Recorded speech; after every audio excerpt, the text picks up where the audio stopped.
Just before we get started with your program, I had mentioned to you earlier something tickled me, and I thought we might have a scholarly dissertation and discussion about it because this, of course, was again the germ of this idea came up from somebody who didn't like something we said about their favorite wrestler here on some clip they were on Twitter and responding to and saying there's a number of common misconceptions about me, two basic ones, and both of them have been promulgated and proffered over the recent past by people who can't handle the truth.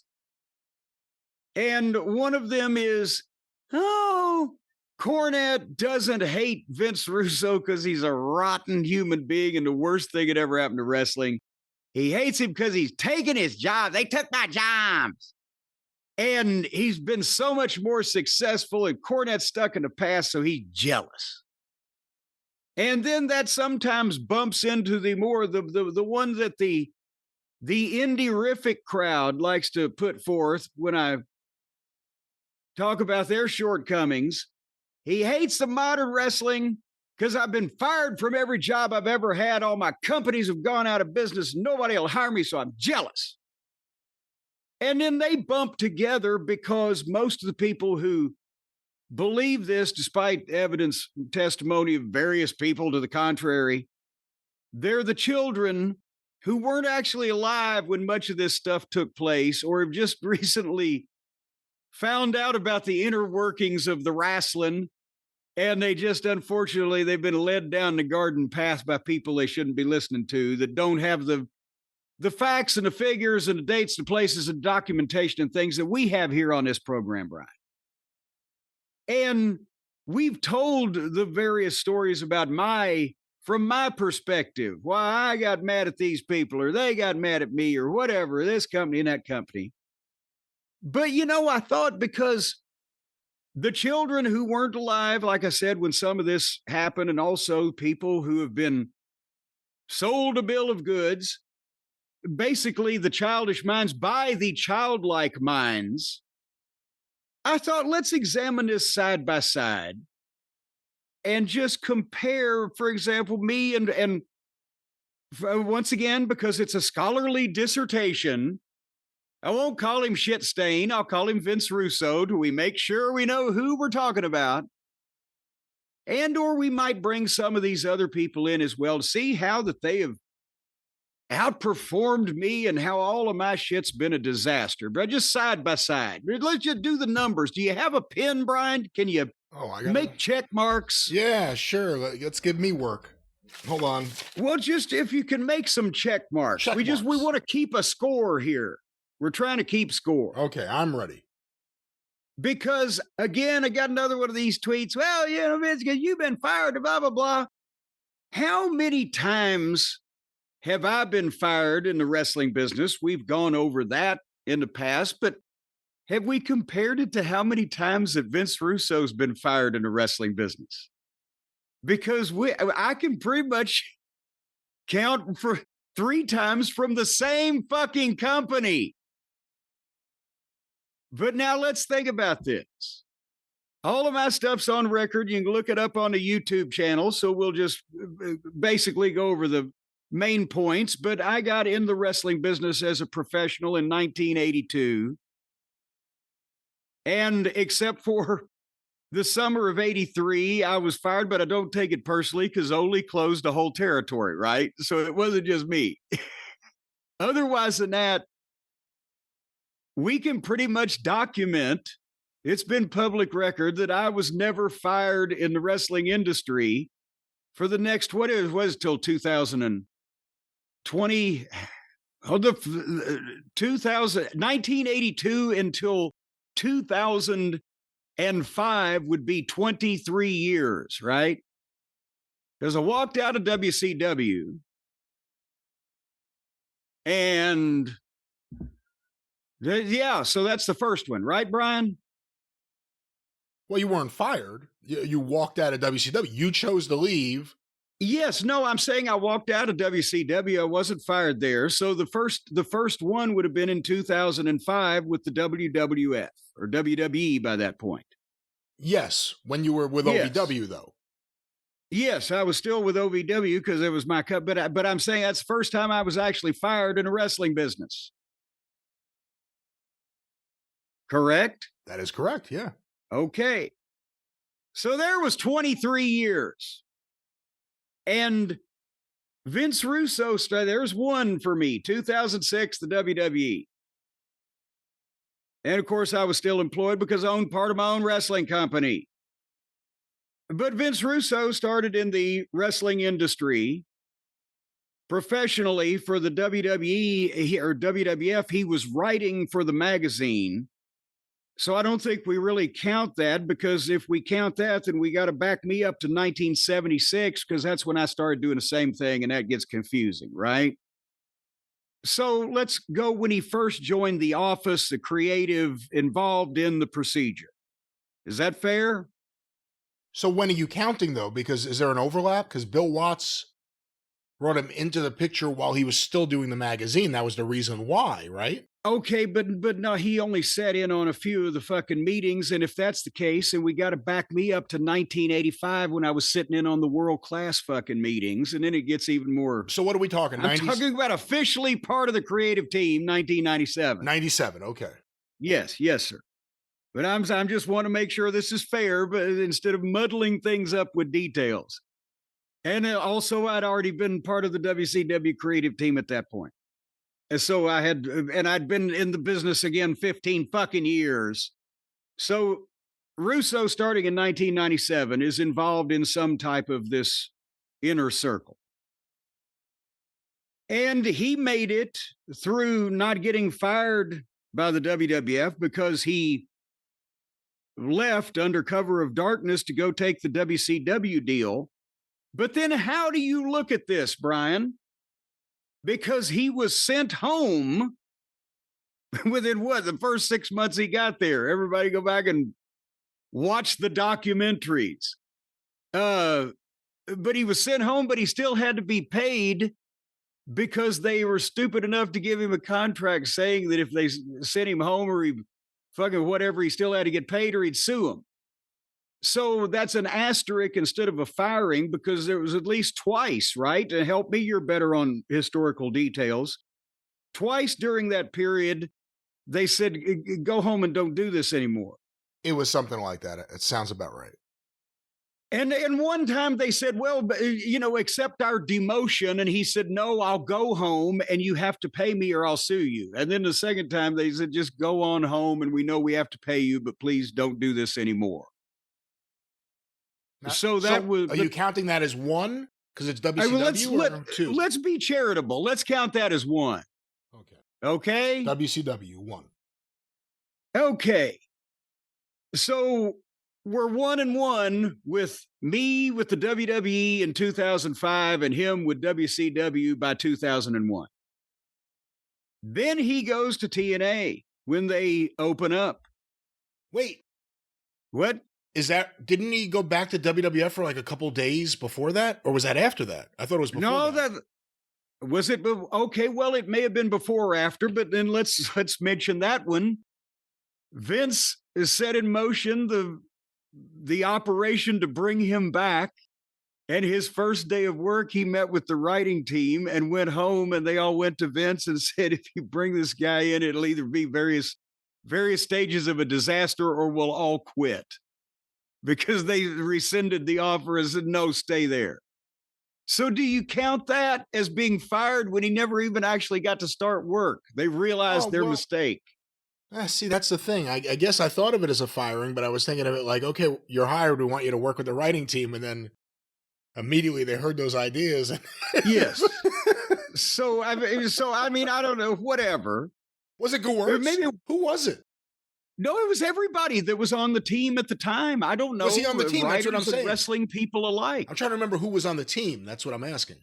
Well, there was a team effort anyway. We'll put down 1.5. 1.5. Okay. Okay. Then he went to TNA, where he was there somewhere near the start and was there until they fired him once, because the reason why I went to work for him in 2006 was because he'd already been there and they'd fired him. So I thought I was safe. So there's another one, right? So put that one down. Now, meanwhile, my next firing is in 2009 in TNA, when, as everyone recalls, Dixie got mad at Jeff over Karen. Jeff got sent home. I'm not saying that Vinny Rue orchestrated this. I'm saying he capitalized as best he could by being the only one that actually enjoyed talking to Dixie. But then once Jeff was gone, then there went Road Dogg, and then there went Dutch, and then there went Sabio, and then I was the last one. And it took a while because I did 3 different jobs, and as a talent producer, the producer and of the show and the director was the only one. I was the only one they wanted in the truck, so they had to get a couple of people in there that they could replace me with, and then they fired me. And then old Vince had, what, about 3 months where he thought he had triumphed over evil until they brought Hogan in and they fired him. So that's another one for me and another one for him, right? Right. Okay. So after that point, has he been involved in any wrestling company to be hired or fired? I'm trying to remember. I can't remember his history. But some indie promotion, but I don't even. Well, I mean, not anything that anybody sees or is aware of. And meanwhile, since that, I went to Ring of Honor. As we've established, Ring of Honor was a mutual agreement between me and Joe Koff when I said, Joe, I'm either going to have a stroke or I'm going to choke Greg the office boy. And he said, I don't want you to have a stroke and you can't choke Greg. And we agreed to part friends. And then after Ring of Honor, I did little stints in Global Force Wrestling, as it was retitled when Jeff came back, which that was 6 days of taping in 1 week, but it ran for 3 months. I did the MLW stuff for 6 months or so of television. It was like 6 tapings. And then I did the 2 days of NWA taping that somehow I got credited with another firing for when, as we all recall, Lagana asked me to do a favor. I go down here and do 2 days of their taping. He airs it. People get mad. He apologizes for me without apologizing for himself. I get mad at him apologizing for me without apologizing for himself. And he pisses me off enough as I say, fuck it, never mind, it ain't fun anymore. And they put out a fucking statement that I resigned. And everybody said they made him quit because it was so horrible. From a job I had 2 days, I was ceremoniously dumped. So those were like mutual, I'm going to choke you if I see you again type of things. But I don't necessarily call them firings, but people can interpret those however they want. And then I retired because of the pandemic and didn't miss anything and realized I'd made the right choice. So what's the total over there, Brian? If I got this right, you were fired in 2005 or 6 from WWE, 2009 or so from TNA, Ring of Honor, you left on your own, WCW, you left on your own. I should have said that before. Global Force and MLW do not count as anything there was nothing to fire you from. Well, yes, I didn't. Can you work this date for us? Oh, by the way, you're fired. Yes, no, I did what I was booked for and didn't pursue more. So I don't, And then NWA, again, it depends on what you consider it, but it was your decision. So that would be 2 for you for counting the 2 that are clear-cut firings that you agreed to. For Russo, it's a little trickier. I guess we have the one from WCW, and then we gave him a half for WWE. Yeah, for the where he never really started to begin with. And then there's 2 different firings from TNA, or did I miss one?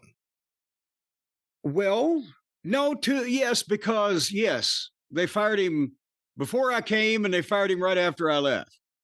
So he's got 3.5 to your 2, if we count just WWE and TNA versus WCW, WWE, and TNA twice. So he's almost double me. See, that's what he's excelled over me at, is he's almost double. But now here, well, to be fair, you've left a lot of opportunities to be fired on the table. Well, true, But think about this also while we're on this subject, then we'll come back to Drive-Thru. Guess who else has been fired more than I have in the wrestling business? Iron Sheik. Paul Heyman. Huh? Think about that. Why does nobody tell Paul made a career out of getting fired for about 5 years there? They fired him. How many times they fired him in WCW? It's once over the expense. I love Paul. And Paul is, I told you earlier, is the only human being that knows what it was like to try to run a wrestling company by themselves in the fucking 90s besides me. So we have that kindred bond. But Paul was fired twice or 3 times in WCW. Once over the expenses thing. Once when Flair got mad at him for that promo. There may have been another one in there, but he sued them a time or 2. They brought him back into blah, blah, blah. Then he was able to do the Dangerous Alliance. And then he got the fuck out of there and went to Philly. But that was either 2 or 3 there. And then they fired him in the WWE. Wait, hold on. Stephanie. Hold on. Okay. Was he fired in Memphis? Oh, Lawler fired him when he agreed to take the fucking bump in the scaffold match. He climbed halfway up, got chickened out, went back down. Lawler got mad and fired him. And broke his jaw.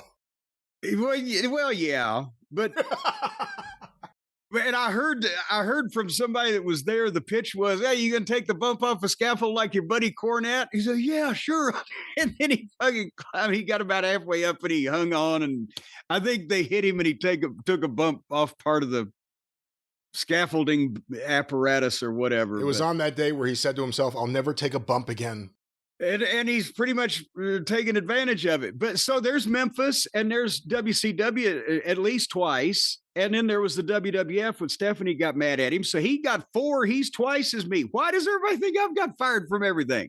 You know why? Because the people that can't handle the fucking truth have said, oh, don't listen to him because look at this. But it don't add up. It don't add up. Well, the other thing is you don't try to go back. Like Russo, no, you know what I mean? Seriously, like Russo, it's very public, like these pleas for, I'll give you a free offer. Come in and let me write your TV for like a month. And then if you don't like it, I'll do it another month, like whatever it is. It's the same offer as a house cleaning service. And then Heyman, no matter what he's doing, his dream, he's always wanted to be doing what he's doing right now in the company he's doing it in. Since he was well, he's in goddamn Barcelona or Bologna or fucking Cucamonga or wherever the fuck they're at. In his condition, he's got to get 2 seats now to fly over that far. And at the age of him. Took a few minutes, but there it is. But I'm just saying he's got that determination. But let's go back to Vince for a second. Okay, we are back. Full of protein for more gain and ready for action, Jim, with Happy Hour, the final portion of the show here where we have a good time and ask hopefully some good questions. And are you prepared? Are you ready for action? I'm ready. I'm ready for Happy Hour. I've guzzled my Orgain, but I got to make not a correction, but an addition, an addendum to something we talked about earlier. This may not make sense if you're just listening to a standalone clip on YouTube, but for the fine listeners of our podcast in chronological order, who we were comparing earlier, the times that I've been fired versus the times that Vince Russo has been fired. We forgot one in TNA, the 3rd time when he talked Dixie into giving him a mercy job where he could just send in his thoughts on the goddamn program, and he wasn't supposed to tell anybody, and she wouldn't admit that he was working there. Oh, that's right. But then he sent the email to the wrong people, and they found out about it, and they fired him again. So that was the 3 times he was fired from TNA. Well, that time I think was also the time that the network finally got fed up with TNA lying to them. Well, yes, they weren't supposed to know either. So we forgot that one because we were concentrating on the time when he got fired in the WWE before he ever actually got started working. And we overlooked the time where he got fired from a job that he was so toxic that they couldn't admit that he actually had, and he didn't actually have to go there and do anything. So he's got another one. So he's at 4.5 now, as I recall, to my 2. All right, we will keep this tally going in the weeks and months ahead. Keep that tally. Hey, if he keeps begging for a job, sooner or later somebody will give him one, then we can add firings to it.